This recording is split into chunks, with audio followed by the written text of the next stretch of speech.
So as I was presented, my name is Aurimas, and I have come here from Lithuania with one of my new projects. I'm always happy to come to your audiences when I have a chance to, to give inspiration and to inspire people, and that's my key objective here today. Because during the last 10 years, I had the chance, I participated in building 2 companies, pretty much from the scratch to 100 people companies. And currently, I'm in a process of building a 3rd company.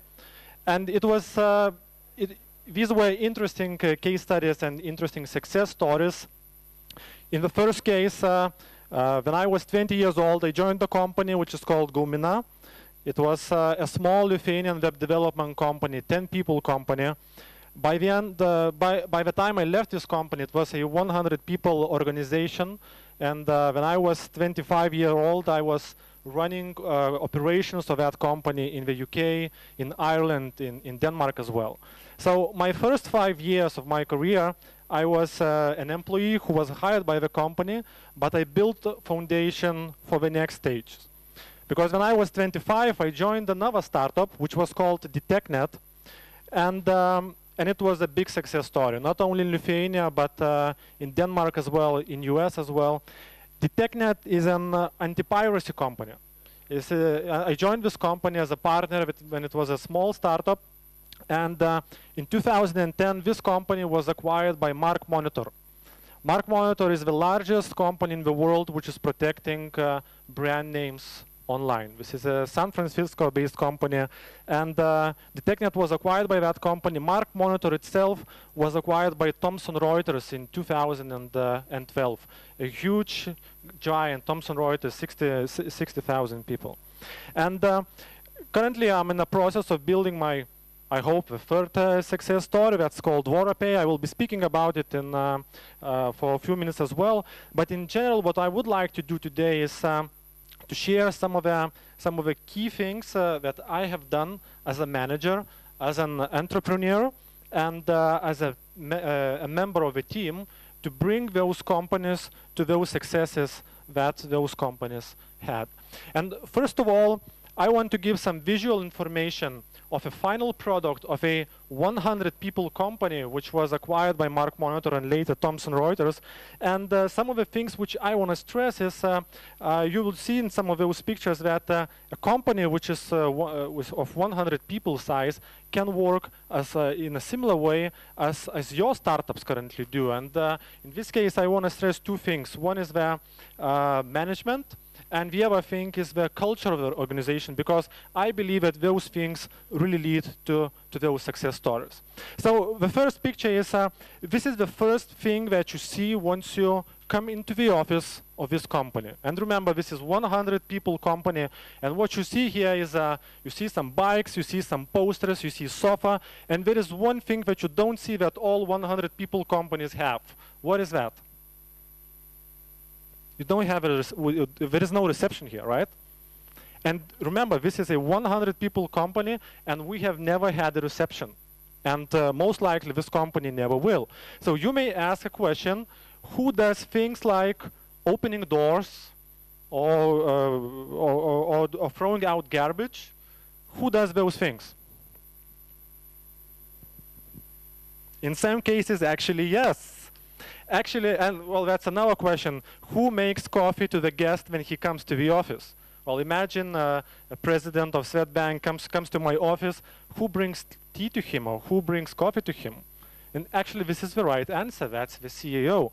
This is the company and organization where things have to be done by people, where the organization expects their people to do things by themselves, and it doesn't matter what those things are. This is a rather traditional working space of this company, which probably is a little bit similar to working tables when you were a student or when you were studying in a school. But do such tables make sense in a big company like that? Can you see some of the artifacts which were on the table? For example, can you see this dog Okay, and you see some of the artifacts here, which are actually really important to those guys.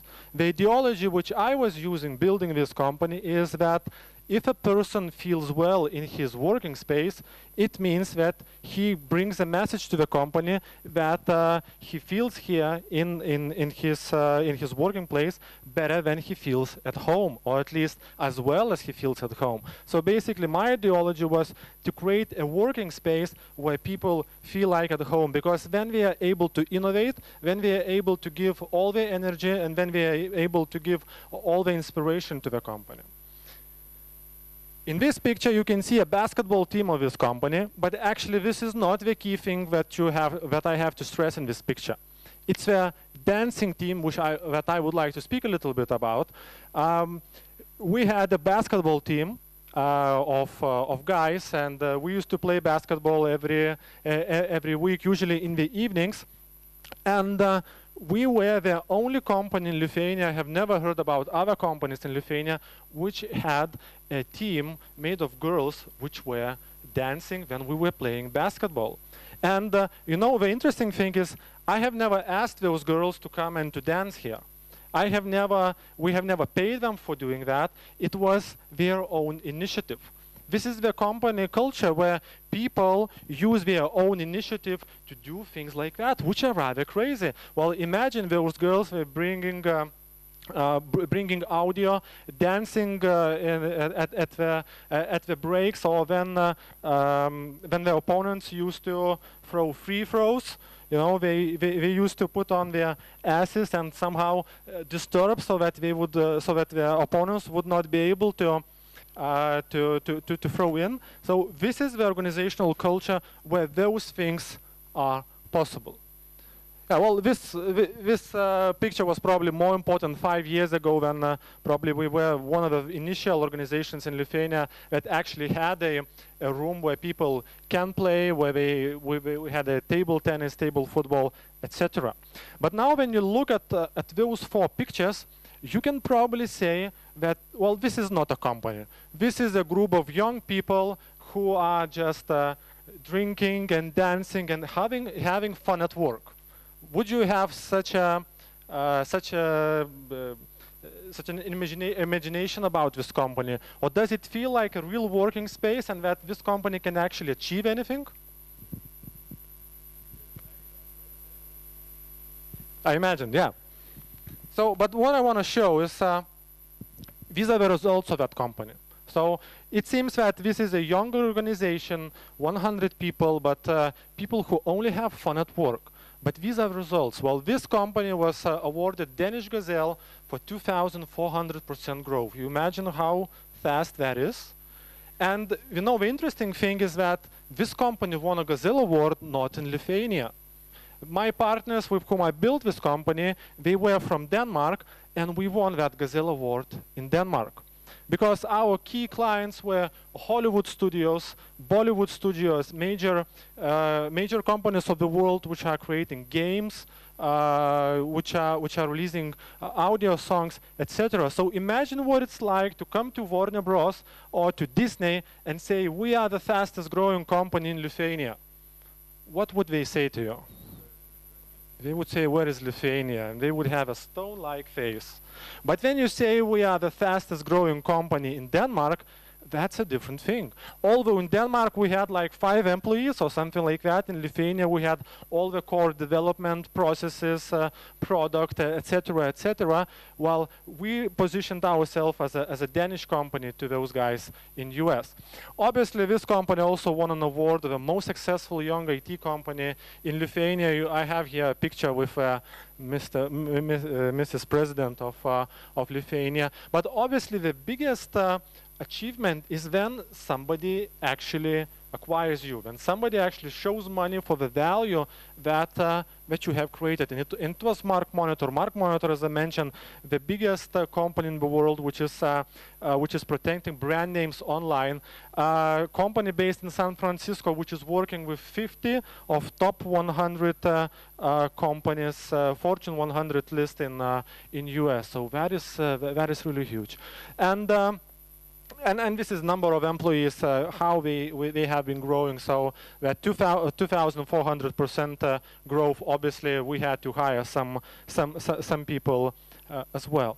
So these are the results, and basically we were building an organization which is scalable, but at the same time an organization which is fun to work. And I imagine that all of you currently have organizations where it is fun to work, because this is startup, because there are 2 or 3 or 5 or 6 or 10 people organization. But in most cases, at least from my experience, I can see that an organizations grow to 20, 30, 40 people. In many cases, they lose traction. They start thinking more about how to create more processes rather than how to actually scale this company and create value. So this is why I would like to share some of the key principles that I had building the TechNet, and I think they are pretty important. So now imagine, let's go back to 2008. Do you remember what happened then? Key banks fell in US, economic crisis, a lot of uncertainty, a lot of companies going down, etc., etc. And now imagine 3 guys, I was 25 by then, my colleagues from Denmark were 26 and 27. Imagine we set a vision. We want to build a company which is a key partner for Hollywood studios to fight anti-piracy problem in the world. Now, if we did not succeed and I was telling this the story, obviously I would look a little bit crazy, right? But even if we go 6 years back to 5 years back to 2008, by the time we did that, it was crazy. Well, I can tell you that when I was telling this story to some of the major investors and major businessmen in Lithuania, their reaction in most cases was, well, come on, you are crazy guy.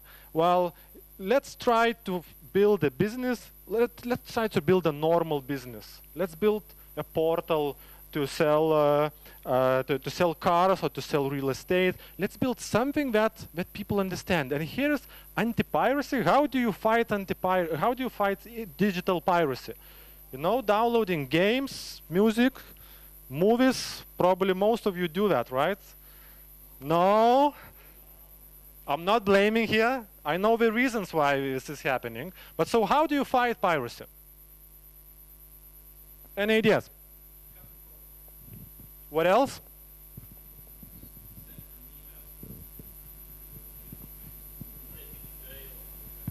Yeah, there are such measures. What else?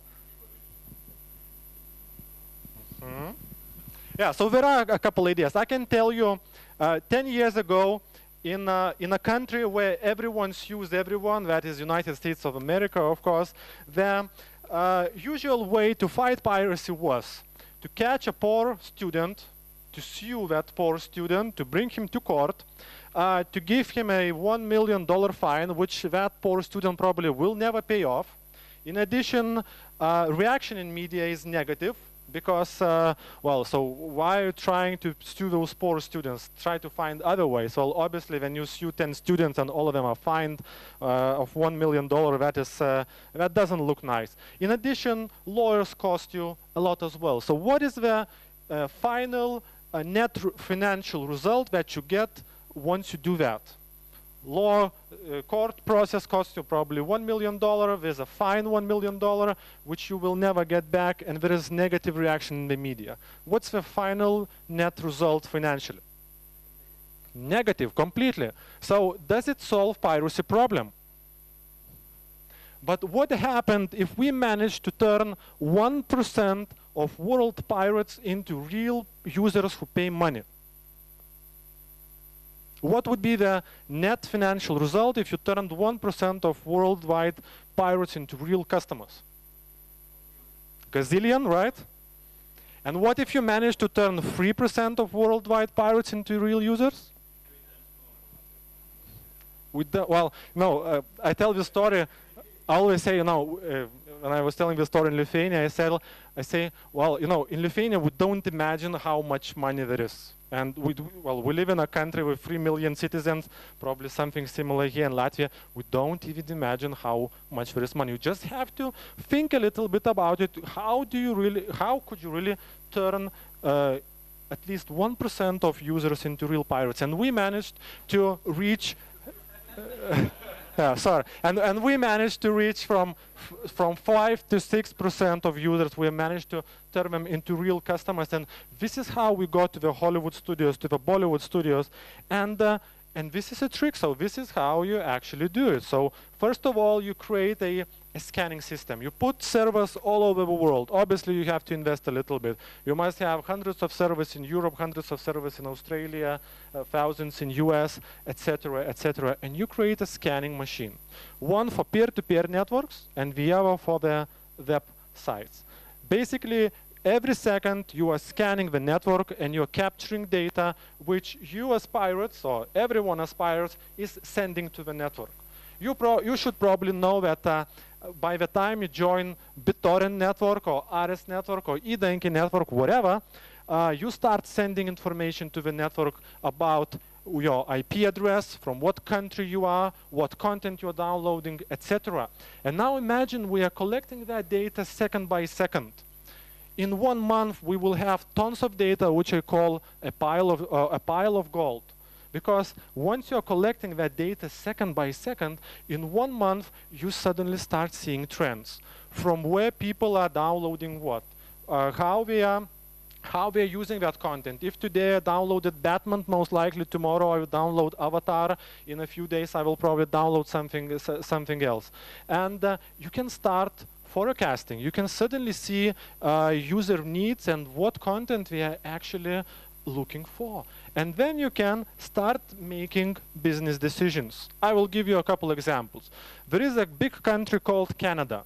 And we were scanning for Hollywood content all over the world. And in Canada, we saw a trend that for some reason, there is a very high demand for Hollywood content in the Chinese language. We came back to Fox, to Disney, to Warner, etc. We showed them that data, and they said, come on, guys, something technically is wrong with your data. It cannot be true. We came back, we checked everything, and it was actually true. We started digging into some social trends, we started looking for reasons, and we actually found them. We came back to Warner and to Disney and said, you know, there is Canada, and they actually have a minority of Chinese people. And those Chinese people have a feature that in most cases, we don't speak other languages other than Chinese. This is why when you go to Chinatowns, in most cases it is even difficult to order some meals, right? You just have to show in signs or show in menu or something like that. They just don't speak English, or they just don't speak French in Canada, for example. And however, as we are living in the Western world, they like Hollywood content. They like Hollywood movies, and they have a demand for it. However, there is not a single cinema theater in Canada which is showing Hollywood movies with Chinese subtitles. There is not a single legal streaming channel in Canada which is showing Hollywood movies with a Chinese subtitles. So what should that poor Chinese guy do when he is living in Canada and he wants to watch Batman movie? The only way for him to watch Batman movie in Chinese language is to download that movie from BitTorrent or some other pirated network. And once you bring that data to Warner and Disney, they start thinking, well, okay, so, and they start calculating, okay, so I have so many users in Canada who are Chinese, who have a need, who have a demand. Maybe I create a cinema theater in Chinatown. Okay, maybe it's a little bit too expensive, so maybe then I can translate some movies, put on subtitles, and have one movie a day shown with Chinese subtitles, or something like that. They start thinking, they start, and obviously you will not turn all the Chinese guys in Canada, you will not turn all of them into legal customers. But as I mentioned, if you turn 3% of them, 5% of them, you start calculating. You start calculating how many users it is actually profitable to you to turn into legal customers, and how you can, how much you can invest. And there are plenty of stories like that. You know, sometimes it seems that world is small, but believe me, world is big. There are many countries, there are many minorities, there are many different features that people have, different languages that they speak, different dialects, etc. Different habits. In some countries, people steal just because it is normal to steal. And once you start digging into all those things, you can actually you can actually build something like the TechNet. Now, the interesting thing is that this story about the Chinese guys, it was not me who actually found that out. It was my employees. No, it was a team which I created, and here I want to argue that for you as managers, as entrepreneurs, your task is not to dig deep into the technical things, not to create services. Your task is to give a vision, to create a culture, to build a team, and to build a team which is able to create, able to innovate, and able to develop something something like that. Your task is not to control people. Your task is to empower people. If in many organizations, entrepreneurs and managers, we are calculating how much time people spend on certain tasks, or even worse, in many cases, we are calculating how much time people spend at work. Is that really required? Do you need hours spent at work, or do you need results which they generate while they are being at work? So these are two very different things, and you as managers, as entrepreneurs, your task is to inspire people, to build a team which you could put on a bus, bring to the other business model, and if you are a real team, most likely you will succeed. That's exactly what I'm currently doing with my next project. I'm taking some of those guys to the other project. Just as for inspiration, this is an organizational structure which I used in my company, which is a little bit different probably from the organizational structures which you have previously seen. Remember, this is a 100 people organization. What is a little bit different from the structures that you have seen previously? Anything else? Upside down, right? You see the director is down the hierarchy, right?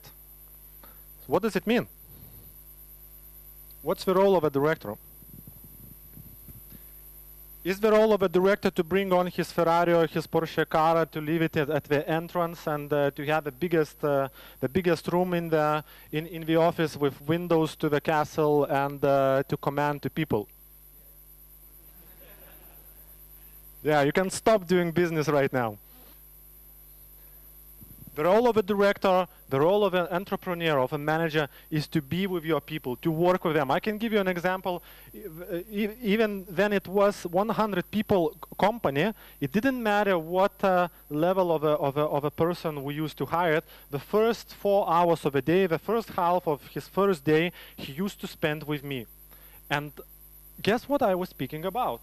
I was speaking about visions, about aspirations, about ideas, why this company exists, why we're doing something, what we're doing, how we actually work, and I believed, and I still believe that this is the core thing that you can give to the guy whenever he comes. Every one of us is able to learn functions, is able to learn operations. This is just a question of will, whether we have it or not.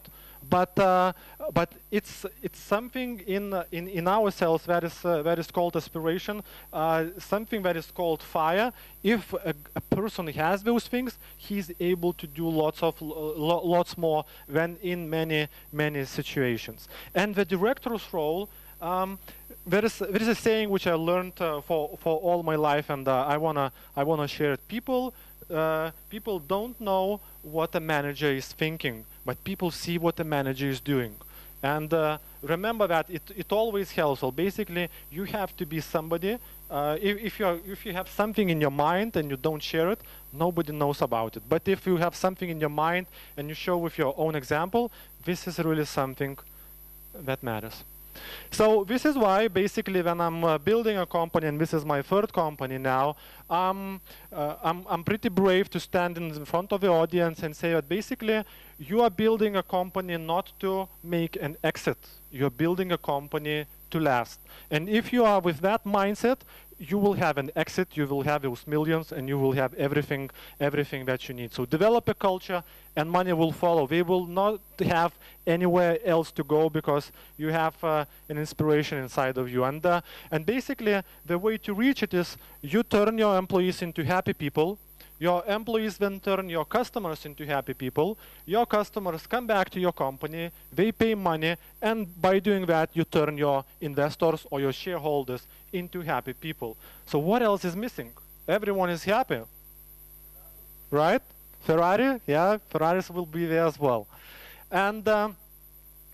And then this is an organizational culture. If you are a manager who is at the bottom of the ladder, it is possible to build, you know, Three Musketeers, one for one, one for all, and all for one. It is possible to create such an organizational culture in your organization. And even if you don't like it, pretend that you do. It will really, really pay off. So that was my second success case. Probably have a few more minutes. I have one last slide about the company which I'm currently developing. We sold MarkMonitor in October 2010. I was obliged to work at MarkMonitor for 2 more years. When those 2 years expired, I just wrote a resignation letter and left the company via a month. And started working on a project which is called VoraPay. I will show you a short video and then explain what I'm currently doing. Is the sound here? What does a customer want? Convenience. However, convenience yesterday and convenience today are different things. Today, a customer wants a lot, and he wants to have everything in his phone. Retail payments, loyalty cards, e-commerce payments, mobile POS, P2P payments. And what does he have in his bank application? Not more than an ATM locator. Branch locator, balance, check scanner, bills to pay, wire transfer, deposit. Today, solutions for satisfying new needs are already being created. However, they pose a danger to banks. Will there soon be a bank which will offer the client what the client wants? But I want to have that all in my bank application. We expect that it will be just the case soon, because already today we can offer banks the broadest ecosystem, which only needs to be implemented in the bank application. And the bank's clients will receive what they want already today.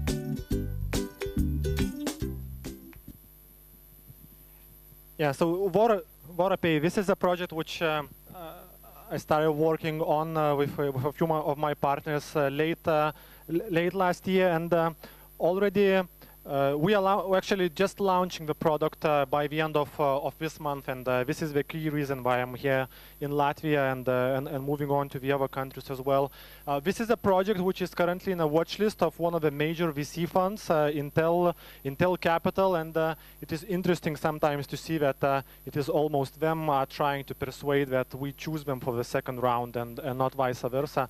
But we raised an investment from US. The company is currently valued at $7 million, and remember, the product is not launched yet.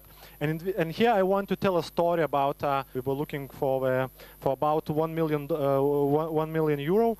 I was thinking, okay, so I have to train a little bit before I go to real VC funds. And I called this guy, and he was the first whom I met. And I came to him. I told him about the company. I told him about what we're actually doing, and he said, okay, well, we are interested. And I thought, well, that's fine. So you are interested, I'm now going to real VCs. And I visited probably like 20 or 30 of additional VCs, and some of them were interested, some of them were maybe a little bit skeptical, etc. But by the end of the day, it was this guy on whom I trained to do a real VC presentation.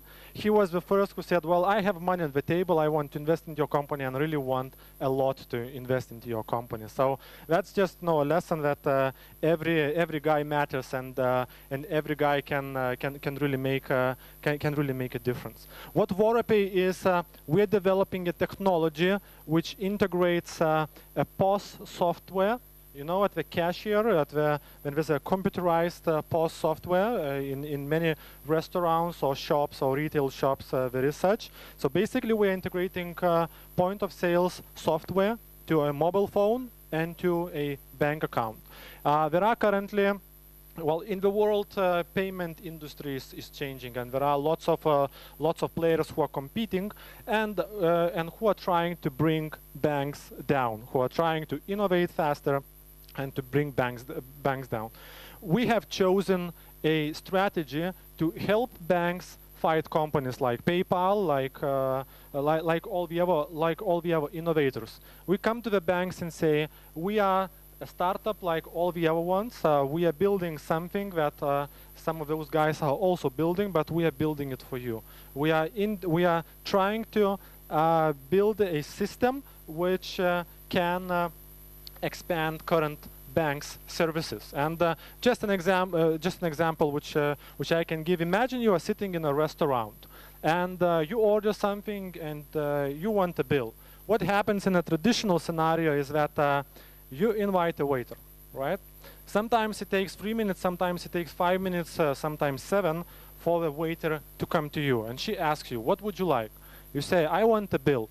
She comes, in a usual scenario now, she comes back to her terminal and she brings the bill to you. Then you say, I want to pay with my cash. Then she has to come back to her POS terminal again. Imagine rush hours or lunchtime when all the tables are busy, when all the waiters are busy. Sometimes it might take from 5 to 10 minutes just to make a payment. In our scenario, and this is a scenario that we are building for the banks to expand their infrastructure, imagine on each table there is a code. You scan that code, you get a bill directly from the POS terminal. You take a look if it is really your bill. You use your loyalty cards because your mobile phone is connected either to your bank account or to your credit card. You make a payment and you go out, and that's it. So basically, you can do it in 30 seconds, not more. So imagine in 5 years when all the tables have such a code. The good question is, what will the waiters do? Right? So currently, we are doing a technical task. Currently, we are running with bills, with credit card POS terminals, with change, with loyalty cards, etc. We are doing technical tasks. In 5 years, we will no longer have to do those things. We will no longer have to do the technical tasks, and we have a present to them. We have a device, a tablet or an iPhone or whatever, by which has a backend data on what actually the customer who is currently sitting at the table wants. Because once you scan a code which is at the table, we know who exactly is sitting at that table. And we have all the previous data about what that particular customer previously ordered, what his bills were, etc. And then once you scan a code, a waiter sees that you have been here 20 times previously. You have ordered certain things, and some of the things she really has to offer to you and to upsell. So basically, this is a possibility for a merchant to make additional sales. Yeah, I know that I don't have a lot of time, but this is just the direction where VoroPay is going. We had an MVP in Lithuania, a pretty successful one, after which we raised $1.4 million as an initial investment. And we are currently growing to Latvia, Estonia, Poland, Czech Republic, Hungary, and Romania. We have already built a partnership network there. So this is the next stage. We'll see how it develops. But all the principles which I used building DetectNet, all the same principles I will be using building VoroPay. Thanks for attention, and maybe you have questions. Yeah, well, I can say that entrepreneurs have a mission in the world. We are not, well, we are the guys who find business niche, and we're using it, right? When we were fighting pirates, we did not sue them. Well, Fox was evil and Disney was evil when they used to sue pirates. In our case, we were trying to find a means to create additional value instead of destroying something. In VoroPay case, we are building something to help banks to expand their potential services, to to have some kind of defense from players like PayPal, etc. If you want to think in terms of fighting, everyone is fighting everyone at some extent, right? But our mission is to find niches and to build business models. Do we have competitors? Yeah, well, I think that certainly in the world there are lots of there are a lot of people who are thinking about payments, and a lot of people who are thinking about how to use them in the most convenient and wise way. However, I would say that nobody has yet found an answer. And then in this case, yes, we are trying to innovate in a certain way and find that answer. Will we find it, or will we not? Time will show. I studied there probably a few years ago. It was one of the good things that a big corporation can actually give you. It was just after the exit to MarkMonitor, and just probably like a couple months afterward. After that, they proposed. Well, you know, I was 27 years old, and according to their standards, we were children. You know, MarkMonitor guys, presidents, vice presidents, all the other directors, etc., all of them were 50, 55 years old. Well, people who are mature, people who have built many companies, etc. We were children. Well, I'm still a child, right? I'm 31 now. So we were children to them, and they said, "Come on, guys, you have to learn a little bit." And they sent me to Berkeley. So did that change my life? No. I would say no. I would say that most of the things you get is actually by doing and not by studying. Although if I compare all the educational institutions where I have previously studied, certainly Berkeley is the best of them. Well, I had tutors like Cisco vice president or consultants, worldwide level consultants, etc. Something that you don't have in this part of the world. We do. VodaPay is patented in US. You cannot patent those things in Europe, but in the US you can do, and it is patented in US. Well, just when I say patented, it means that we have initial protection. Because you know, patenting takes like 2 or 3 years, or even more in some cases. Yeah, so we have a provisional, and we applied like a year ago. So probably it will take like another 2 or 3 years to get a real patent. Just to explain, do I understand the question correctly? What helped me from Berkeley to build company in Lithuania? You know, I love Lithuania. I love a small country, and you know, you can start from things like not polluted weather, normal food, and no traffic jams if you compare to San Francisco or Los Angeles. But at the same time, well, I am Lithuanian, and everything I have done, all those interesting things have been done in Lithuania. And currently, I'm already at the stage where I have a possibility to teach other guys, to mentor. For example, I'm a mentor in Startup Highway. There are one of the startups which I was mentoring won in the business plan event. So these are the things that I can do now in Lithuania because, well, I cannot say I'm famous, I'm known, maybe I can say it this way. And I'm using my knowledge, which is rather extensive. Not a lot of people in Lithuania have made an exit and they have built companies. So I'm trying to populate that knowledge which I have. And I think I would like my children to be Lithuanians as well, not Americans. Well, speaking about employees, you have to understand that you are looking not for skills, but you are looking for values. So I think that it is possible to teach everyone everything if it is the right attitude, right? So looking for people who have the right attitude, it's probably difficult everywhere and not only in Lithuania. There are, well, just to give an example, there are lots of people in Lithuania who say that there is high youth unemployment rate. I would stand up in front of them and say this is bullshit.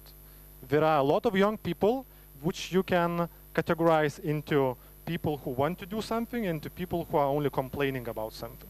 So yes, it is difficult to find people with the right attitude who are actually not only want to reach something, but actually also want to do something to reach something. We do.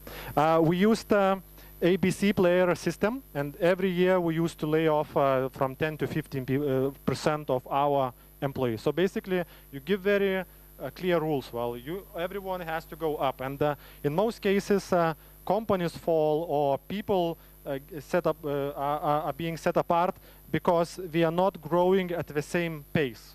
And when that is not happening, you just understand that you have to let them go. So, but if you tell this rule in the very beginning, I think it is fine. We had people which we laid off because they misconducted in the company, for example, like saying bad words or something. I had one such case, and he was a good specialist, a good data analyst, and his values were right as well. But for everyone else around, it was not pleasant to be around him, and just fired him. No, it was not initial vision. Well, and that's the thing that you always have to do in a startup. You have to change yourself and the company and everyone and everything around. Because if you're stuck on something, it will be really complicated to succeed. I would not even say now that this will be our business model. Yeah, so yeah, it took us about half a year to go visit all the regional banks, merchants, business partners, etc. And initially we started also from the idea to fight banks, and it took us about half a year to come to a model when we saw that we can actually help banks, which is as complicated as fighting them, because these are big institutions, we are slow institutions, etc., etc. So we still have challenges and a lot.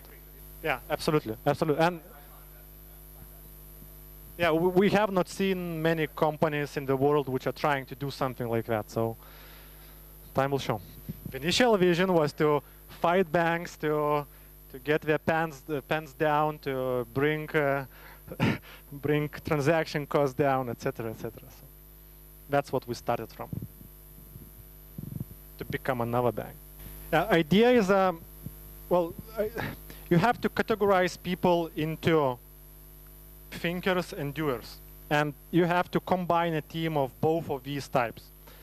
I'm a kind of a guy who is actually, well, people sometimes call me visionary, but I would say that I am not. I'm a lot better of finding visions which are maybe not the ones which I created myself and trying to do it. And then that's what I do. I try to innovate. I try to change it a little bit, see what works, what doesn't work, etc. And this is how you get to the final point. I'm a doer. I'm a sales guy. I'm a person who goes around, speaks to people, then tries to change my mind and convince myself that I have to do something differently. Try to find arguments that I'm doing something right or something not right. So there are lots of ideas around us, like thousands, millions, etc. The only question is which of them works and which of them don't.